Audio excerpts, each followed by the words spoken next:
Se suponía que los videojuegos se verían cada vez mejor a medida que los ordenadores fueran más rápidos. Pero mucha gente nota lo contrario cuando se sienta frente a una pantalla con un mando o un ratón en las manos.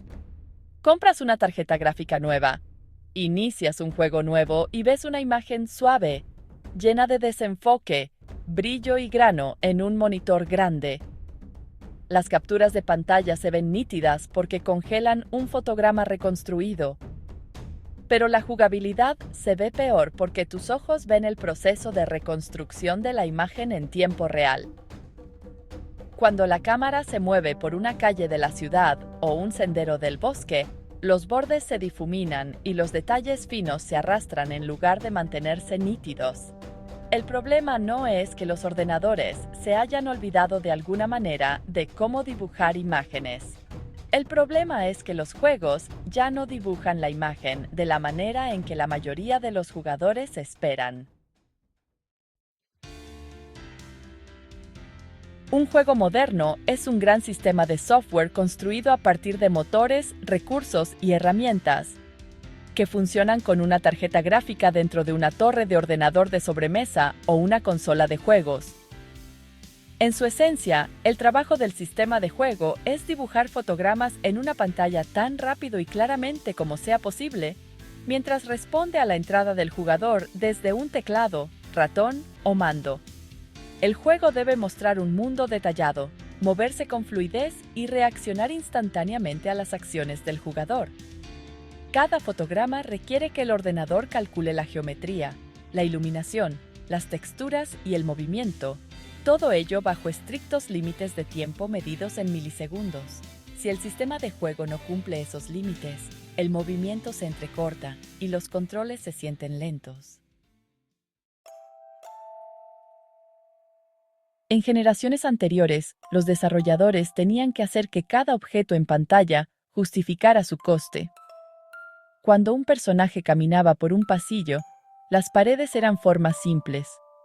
Los objetos distantes se ocultaban con niebla y los edificios del fondo eran imágenes planas. Puedes visualizar esto viendo imágenes de juegos antiguos en una pantalla moderna, donde las formas grandes son claras y el detalle innecesario está ausente. Estas limitaciones obligaron a los desarrolladores a tomar decisiones cuidadosas sobre lo que realmente importaba más durante el juego. Una puerta destacaba de una pared porque su forma y color eran diferentes. Un enemigo destacaba del entorno porque la iluminación y el contraste se controlaban manualmente. El sistema resolvió el problema reduciendo la complejidad y preservando la claridad. Suscríbete, por favor. A medida que el hardware mejoró, los juegos entraron en un período en el que se podían lograr, al mismo tiempo, una mayor resolución y una mayor velocidad de fotogramas. Un potente ordenador de sobremesa podía dibujar una imagen limpia directamente a la resolución del monitor, con un movimiento estable y bordes nítidos. El movimiento se mantiene legible porque cada píxel de la pantalla fue, en realidad, dibujado por la tarjeta gráfica. Durante este periodo, los desarrolladores de juegos resolvieron el problema utilizando la potencia bruta del hardware para aumentar el detalle sin sacrificar la capacidad de respuesta. Con el tiempo, esto hizo que los jugadores esperaran que comprar un mejor hardware siempre resultaría en una imagen más limpia. Esa expectativa se hizo añicos cuando los juegos empezaron a depender mucho de las técnicas de reconstrucción. En lugar de dibujar la imagen completa con la resolución de la pantalla, ahora a menudo empieza con una imagen más pequeña.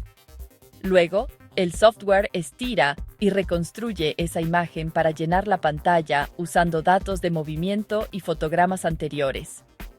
Puedes imaginar esto como un juego dibujando un fotograma de baja resolución, luego suavizándolo y afilándolo antes de que llegue a tu monitor.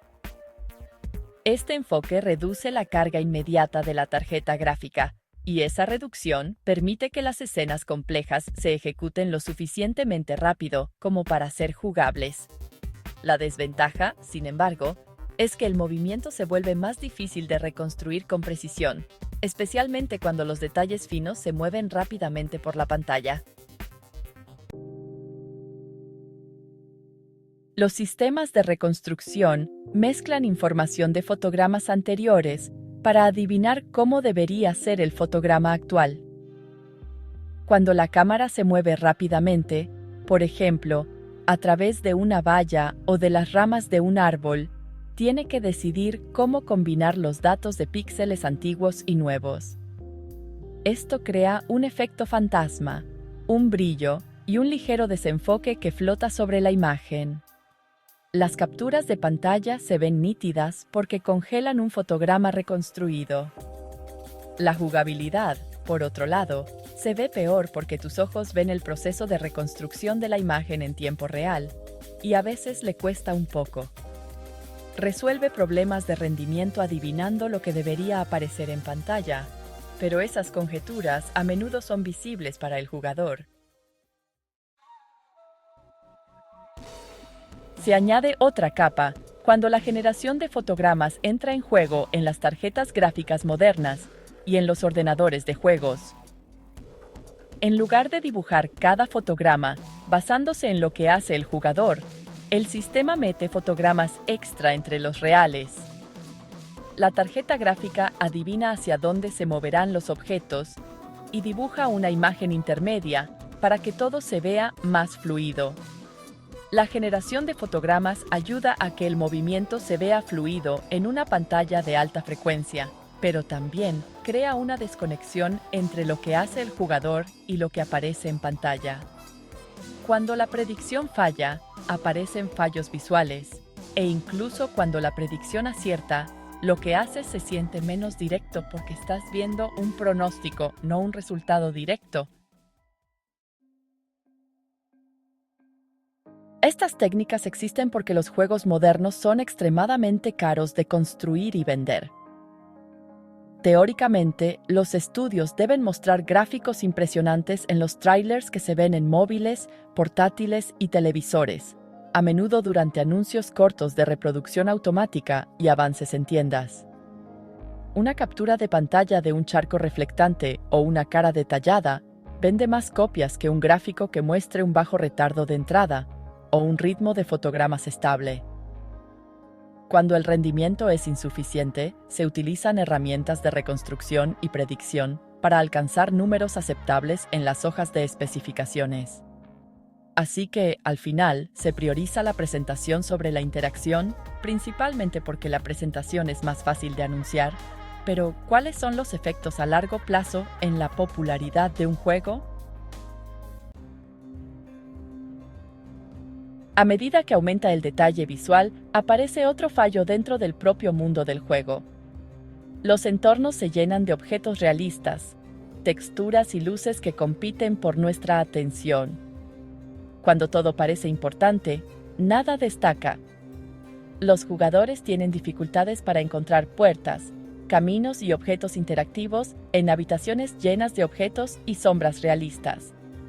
Esto se puede ver cuando un personaje está en un interior con poca luz y la salida se mezcla con el fondo. Para solucionar este problema de visibilidad, los juegos añaden marcadores obvios como pintura brillante, contornos luminosos u objetos resaltados. Se crea este problema añadiendo demasiados detalles y luego se parchea con una guía artificial superpuesta. El mismo problema afecta a cómo se mueven y responden los personajes. Para parecer realistas, las animaciones ahora incluyen movimientos de cuerpo completo, cambios de peso y transiciones detalladas. Puedes ver a un personaje agacharse, coger un objeto y levantarse en una secuencia fluida. Aunque esto parece impresionante, ralentiza la interacción porque el juego prioriza el realismo de la animación sobre la respuesta inmediata. En un juego de ritmo rápido, esto hace que los controles se sientan pesados y retrasados. Los desarrolladores a menudo añaden opciones para saltar o acortar estas animaciones más tarde, lo que demuestra que el realismo interfería con la usabilidad. Se sacrifica la capacidad de respuesta por la autenticidad visual, y los jugadores sienten el coste. Hay límites de los que la tecnología no puede escapar. Dibujar más detalles siempre requiere más procesamiento, más memoria y más almacenamiento. Los juegos modernos consumen cientos de gigabytes debido a las texturas de alta resolución. Se incluyen recursos por todas partes, incluso cuando rara vez se ven. Puedes ver esto al instalar un juego que ocupa más espacio que un sistema operativo completo. La compresión y la optimización requieren tiempo y esfuerzo, y esos costes a menudo se evitan. La industria de los videojuegos traslada la carga al jugador, que compra discos más grandes y hardware más potente. El límite no es la creatividad, sino la practicidad, y eso importa porque determina quién puede jugar realmente. El camino a seguir no es abandonar la tecnología, sino usarla con intención. Los juegos que eligen un estilo visual claro, un detalle controlado y una interacción receptiva, a menudo envejecen mejor y se sienten mejor al jugar. El valor de marketing de las críticas positivas es una consideración real que a menudo se pasa por alto. El camino a seguir funciona mejor cuando los gráficos sirven a la jugabilidad en lugar de competir con ella. No importa cuán potente se vuelva el hardware, la predicción y la reconstrucción siempre tendrán límites. Esta diferencia es la razón por la que algunos juegos resultan agotadores después de una hora, mientras que otros se sienten fluidos incluso en hardware más antiguo. Lo que realmente importa en la práctica no es lo real que se ve un juego en una imagen fija, sino lo claro y receptivo que se siente cuando un jugador se mueve a través de él. Muchas gracias por vernos. Por favor, dadle a me gusta y suscribíos.